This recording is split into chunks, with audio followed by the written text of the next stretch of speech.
te sientes oprimido, que no puedes alabar a Dios.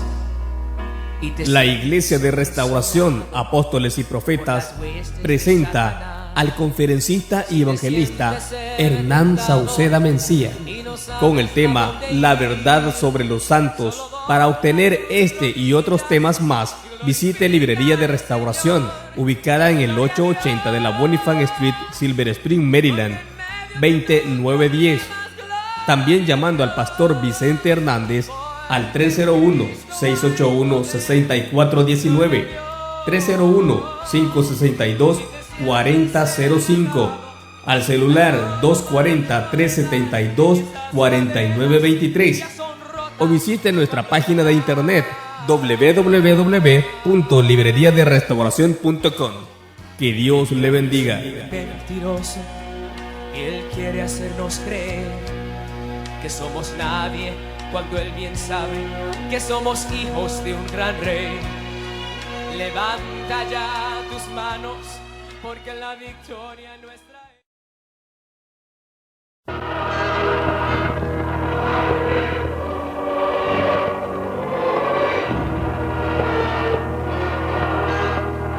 Cuando Dios llama a un pecador, lo llama con tres objetivos. Primero, para salvarlo. Segundo, para hacerlo un santo. Y tercero, para que testifique a aquellos que no son santos. De religiosos está lleno el mundo, pero desgraciadamente desconocen lo que significa ser santo. Hoy presentamos el tema, la verdad sobre los santos.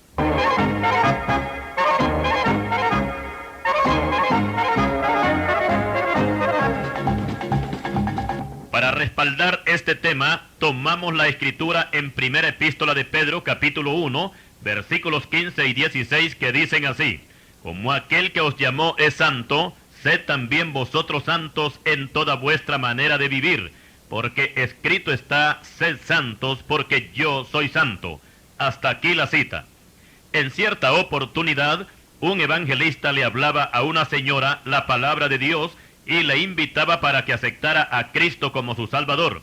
Esta señora era practicante de la religión romana y le dijo al evangelista: yo no puedo aceptar a Cristo porque hay un punto en el cual yo no estoy de acuerdo, y es que los evangélicos no creen en los santos y yo sí creo en ellos. El evangelista le dijo: ya que usted cree en los santos, ¿no le gustaría también llegar a ser una santa? ¿Yo llegar a ser una santa? No se burle usted de mí.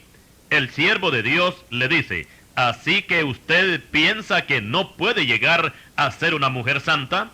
Así es, dijo la mujer. Yo soy una mujer como las demás, y sé que nunca llegaré a ser una santa. Pues quiero advertirle, dijo el evangelista, que si usted no llega a ser una santa, no podrá entrar al reino de los cielos, porque la Sagrada Escritura dice en Hebreos 12:14, que sin santidad nadie verá al Señor. Así es que recuerde usted que Dios es santo, el cielo es un lugar santo, y los santos son los únicos que podrán entrar.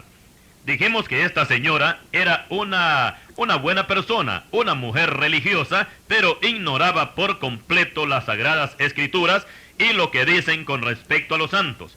Para esta señora, los santos habían sido personajes de un linaje superior a los humanos, y con ese pensamiento es natural que pensara que ella nunca se iba a poner al par de ellos.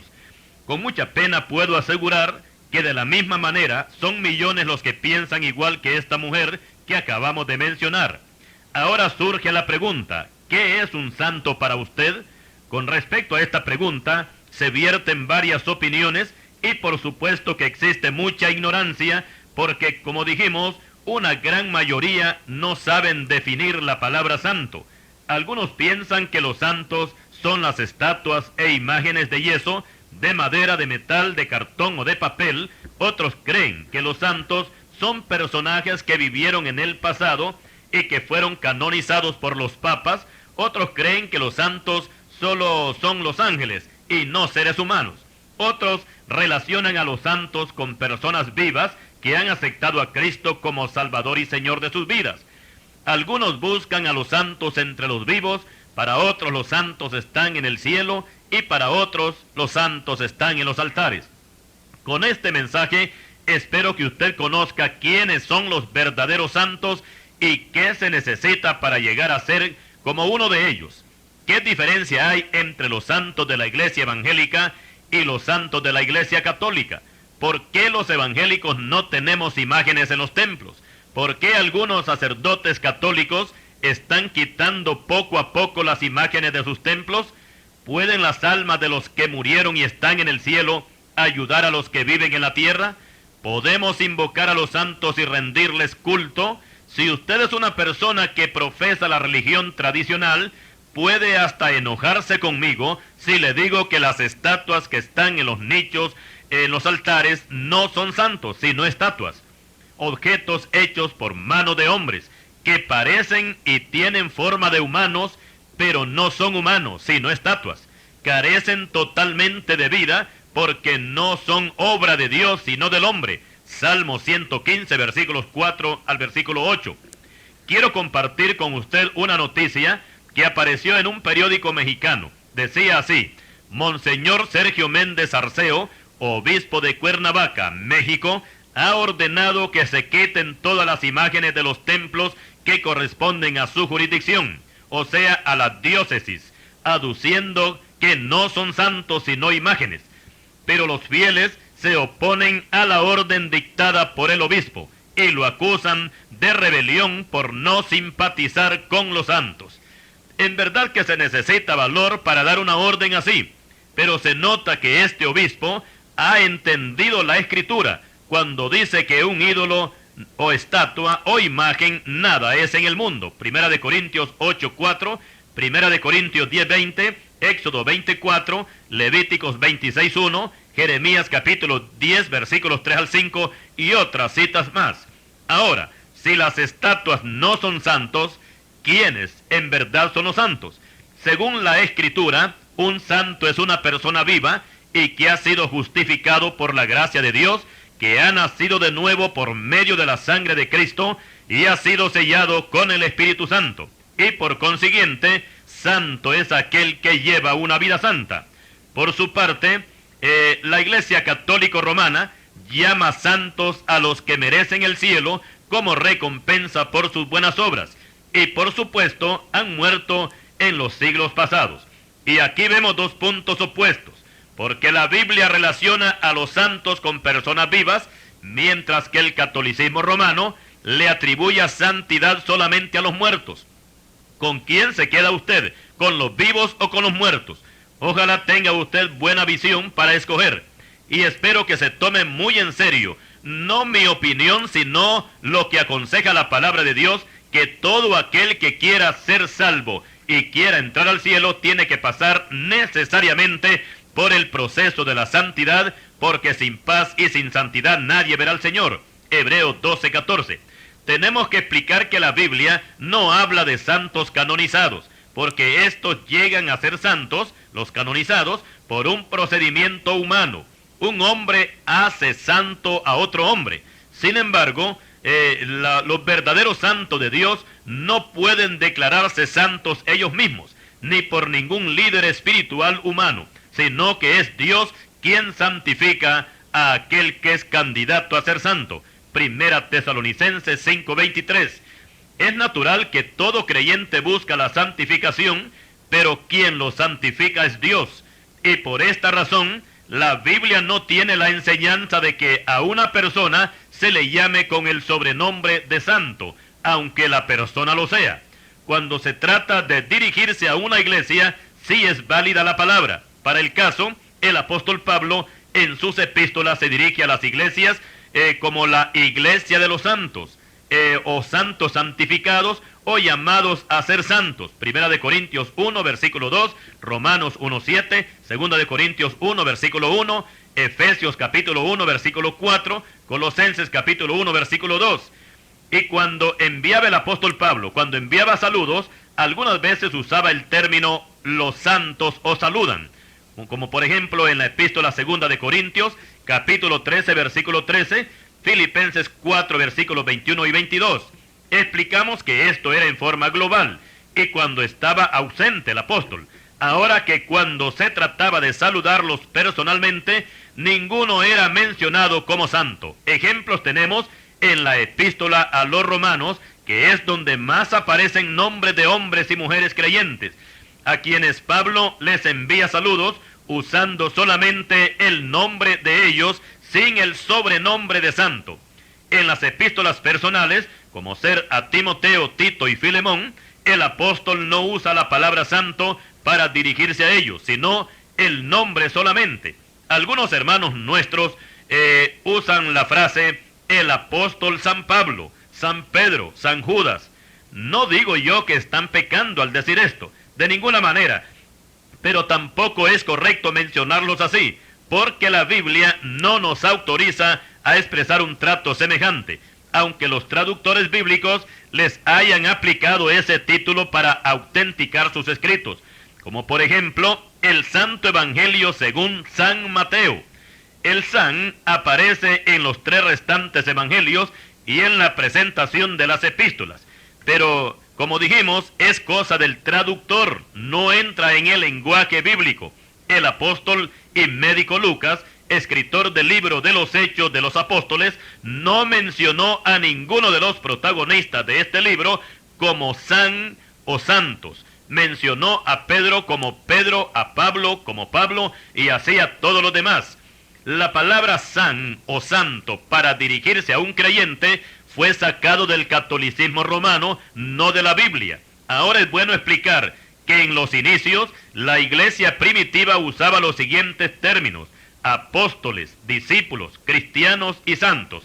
Y por supuesto que estas palabras tenían el mismo significado, pues nadie podía ser discípulo sin ser santo, y nadie podía ser santo si no era un seguidor de Cristo.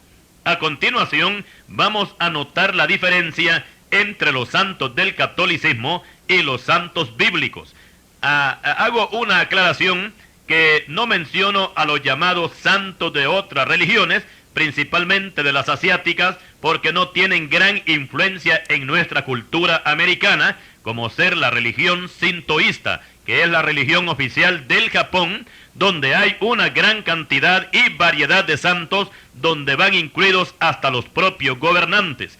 Pero la religión, podemos decir aquí, la que más tiene santos es la religión hinduista, que es la religión oficial de la India, y que cuenta en su haber con 330,000 santos, mientras que la religión católico romana cuenta con solamente 4,394 santos. Con estos últimos es que vamos a tratar, porque son los más conocidos en nuestro medio. ¿Qué diferencia hay entre estos y los santos bíblicos? Veamos. El catolicismo no santifica a sus fieles, sino a personas escogidas que han vivido en el transcurso de la historia y que mostraron buena conducta y buenas obras, también humildad y sujeción al clero. Por su parte, la palabra de Dios exige que toda la iglesia sea santa. Primera de Pedro 1, versículo 16. En la religión no existen santos vivos, porque los que alcanzan el título de santos es después de muertos. Algo parecido como cuando se muere un coronel, que después de muerto y en homenaje póstumo le ascienden a general. Pero él ni cuenta se da de eso, porque la Biblia dice que los muertos nada saben. Eclesiastés capítulo 9, versículo 5. Por su parte, la palabra de Dios exige la santidad mientras el creyente vive, porque después de muerto no se vale. La Biblia dice que Dios no es Dios de muertos, sino de vivos. Mateo 22, versículo 32. La religión le adjudica a sus santos el poder de hacer milagros. Por supuesto que esto es a través de las imágenes que las representan. Pero aclaramos que Dios, dentro de su soberanía, a nadie le ha otorgado el derecho de hacer milagros por sí mismo. Cuando un creyente evangélico realiza un milagro, no lo hace porque tenga poder en sí mismo, sino que tiene que ser en el nombre del Señor Jesucristo. En otras palabras, quien hace el milagro es el Señor a través del creyente.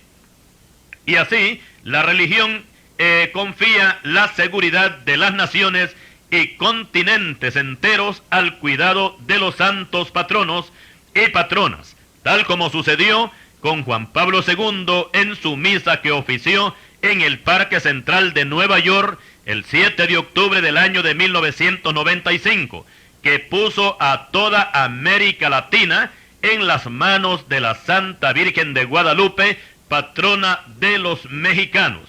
Todo esto es contrario a la palabra de Dios, que dice, la palabra de Dios dice, bienaventurada la nación cuyo Dios es Jehová. Salmo 33 y versículo 12.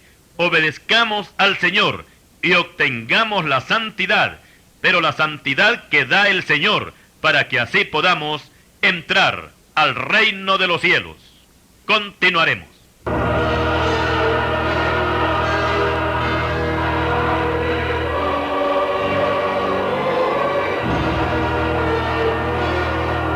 Y siguiendo con el estudio sobre los santos, seguimos con las diferencias que existen entre los santos de la religión y los santos de Dios.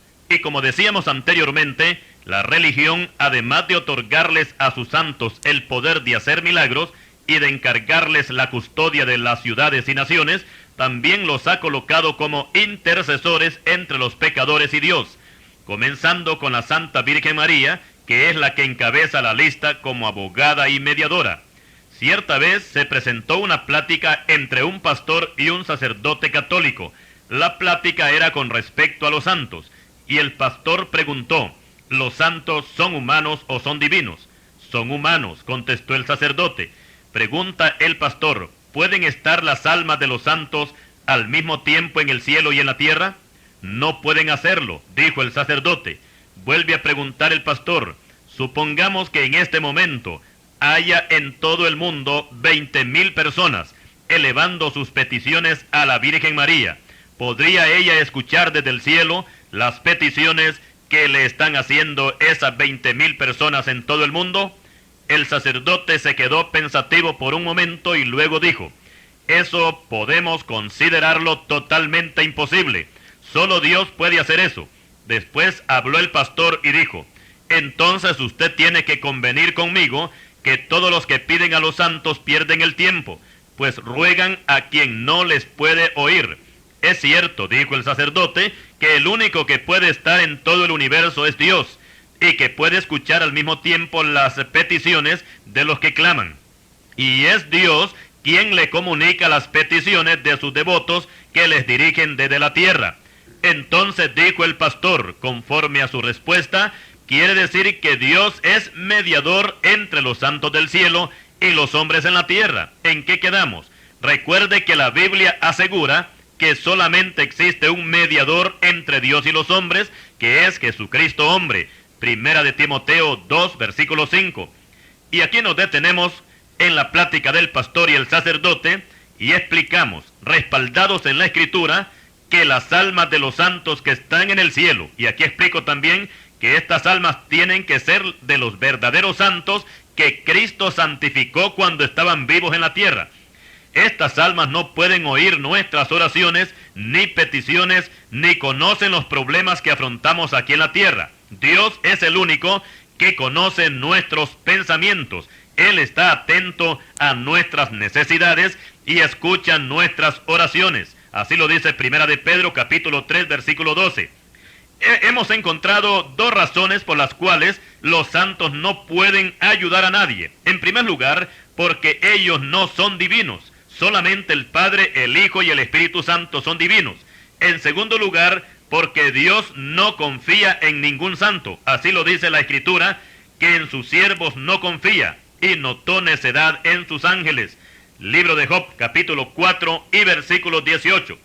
Por supuesto que para las personas que no han nacido de nuevo, como lo enseña la palabra de Dios, les es bastante difícil aceptar el hecho de que los santos que una vez lo fueron en la tierra y murieron tengan una participación o se inmiscuyan en la vida de los que no han muerto. Otros es que no aceptan que un pecador inmundo se convierta en santo. Y esta idea fue la punta de lanza que usó el gran filósofo romano llamado Celso, que vivió allá en los tiempos primitivos del segundo siglo de nuestra era, y que se hizo muy célebre por sus fuertes ataques que lanzó contra el cristianismo, y en uno de sus escritos se refirió a Cristo de la siguiente manera: Jesucristo vino a este mundo a crear la más horrible y asquerosa sociedad, porque llama a los pecadores y no a los justos. Por lo tanto, el grupo que vino a formar se compone de libertinos, borrachos, asesinos, separados de la religión y de los dioses. Es monstruoso, sigue diciendo el filósofo Celso, que Jesucristo haya llamado a los malos y haya rechazado a los buenos. Y lo que no puedo sufrir es que toda esta carroña aseguran que son santos. Todos estos pensamientos le amargaban la vida al filósofo Celso.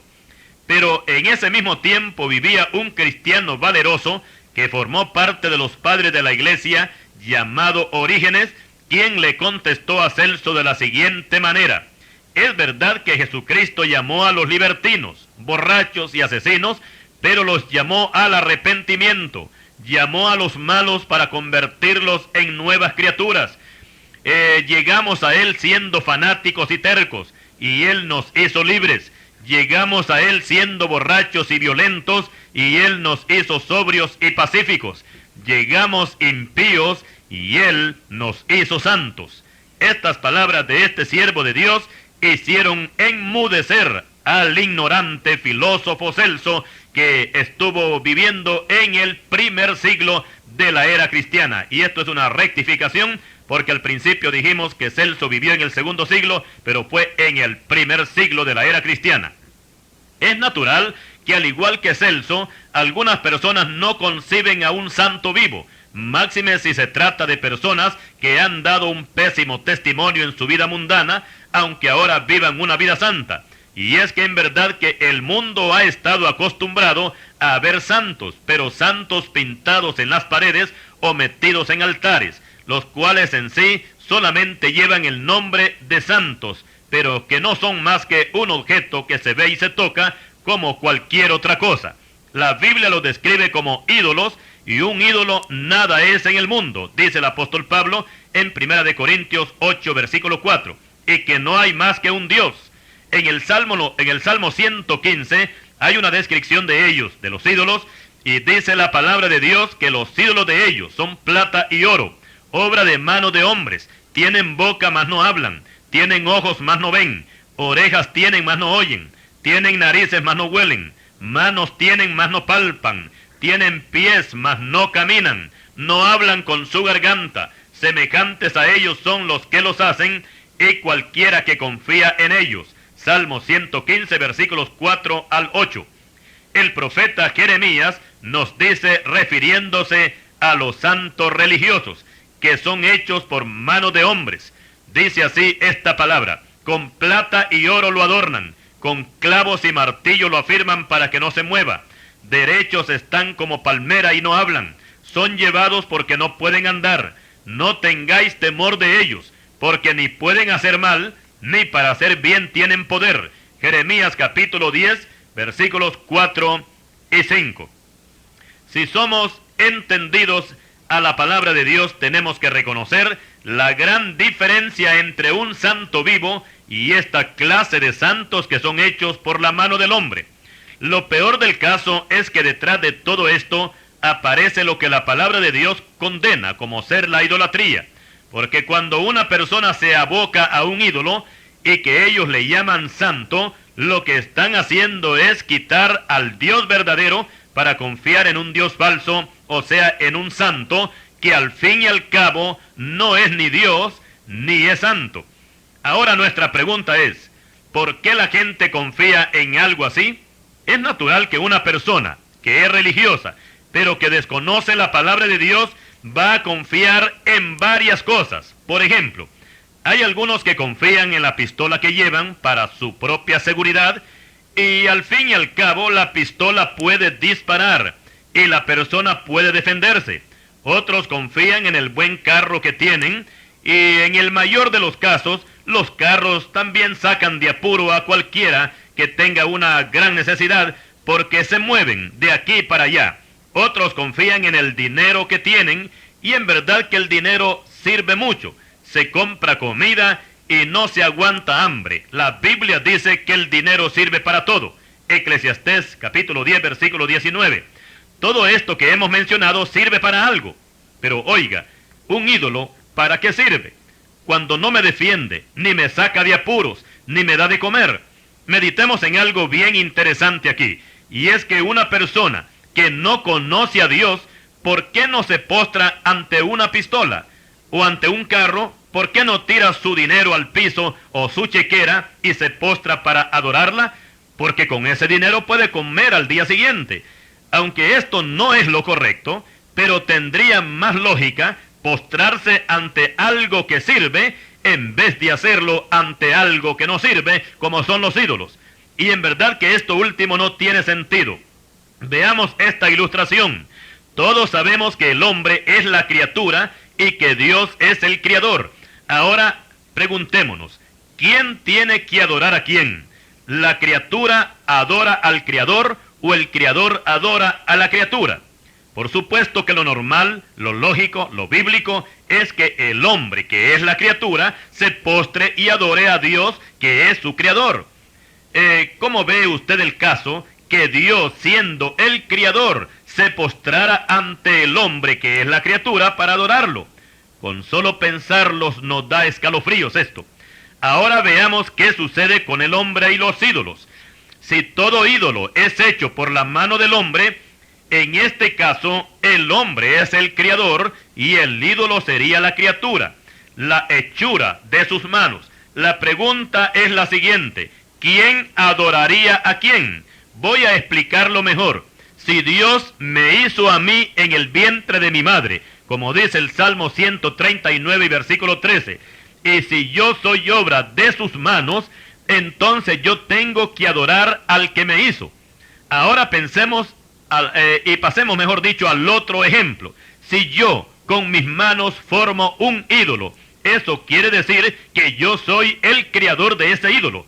Si pensamos y actuamos ordenadamente, sin parcialismos y fanatismos, y usando únicamente la lógica humana, lo natural no es que yo me postre ante la obra de mis manos.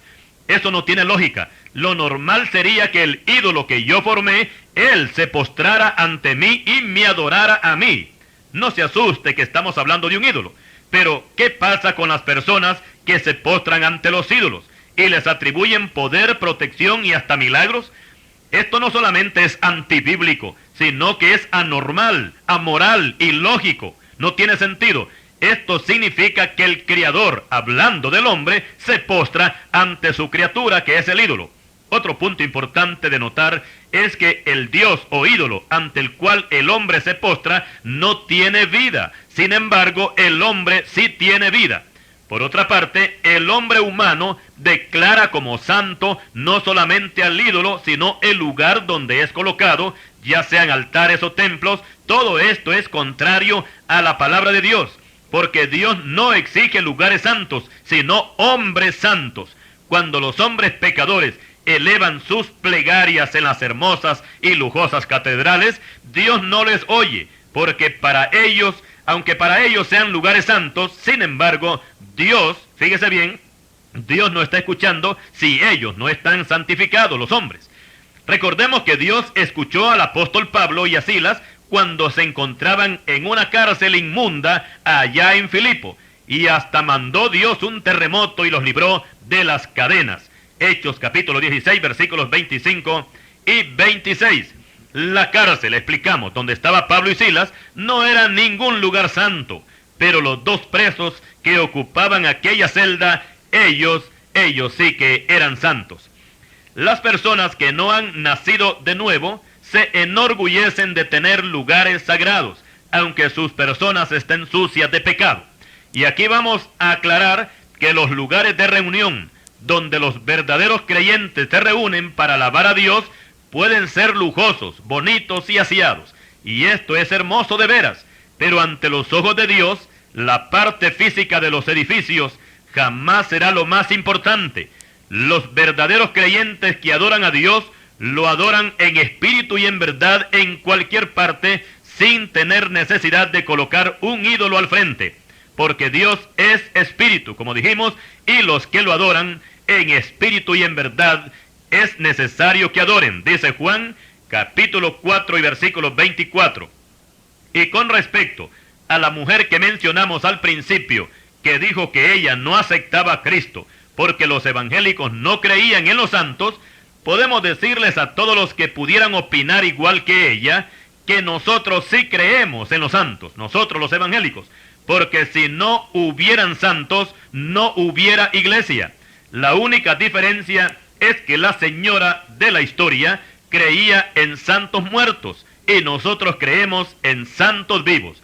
Y si usted quiere llegar a ser un santo, entonces le invito para que se arrepienta de sus pecados, abra su corazón y reciba al Santo de los Santos, al Señor Jesucristo, y de esta manera usted limpiará sus pecados y comenzará de ahí en adelante, si obedece la palabra del Señor, a vivir una completa vida en santidad. Y en esta manera usted sí pudiera estar un día en el reino de los cielos. Al Señor damos toda la honra y toda la gloria por el tema que hemos llevado a cabo, como ser la verdad sobre los santos.